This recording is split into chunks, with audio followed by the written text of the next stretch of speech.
What's up, you guys? TiB bar raises are excellent for strengthening the tibialis anterior muscle that helps you to pull your toes or dorsiflex your ankle this way. This muscle does that, right?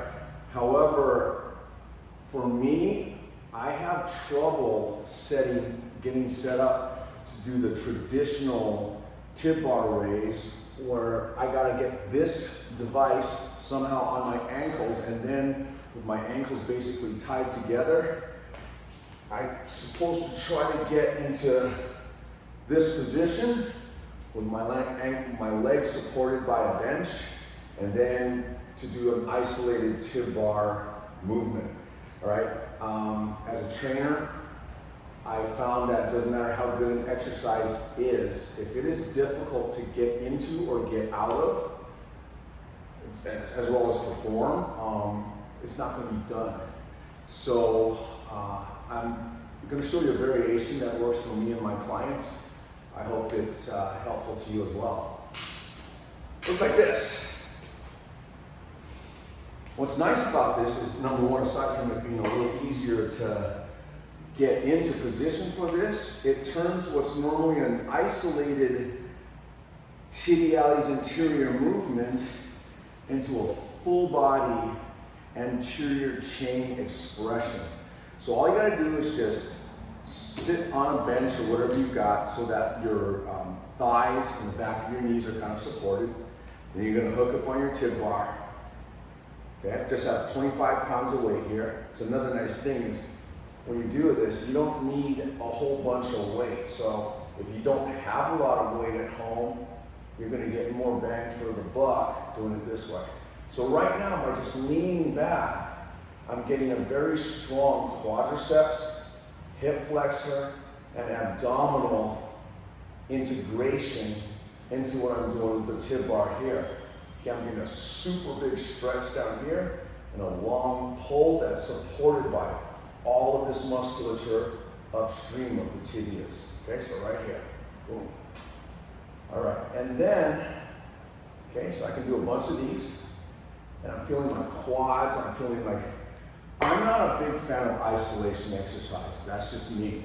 So anything I can do to turn what's normally an isolation exercise and spread it more across the entire body in a way that functionally makes sense and is applicable to other things, I'm all for that. So that was 25 pounds. Here's where TiB bar raises for me get really tricky is when we go a little heavier into, say, for me, 50 pounds is a pretty good amount of weight. So let's go 50. This is where trying to get this on my feet, my ankles, excuse me, and then somehow we're getting myself here, actually here.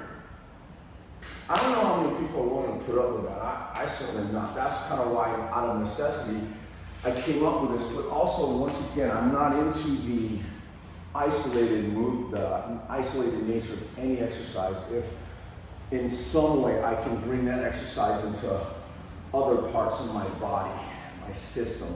Okay, so once again, I've got my thighs are well supported. My knees are kind of just touching the edge of this bench. I hook up on my TiB bar with a slightly heavier weight. I might wanna, okay, so my quads right now, everything, this is working. Now I get a mean stretch in the TiBs. My core is working.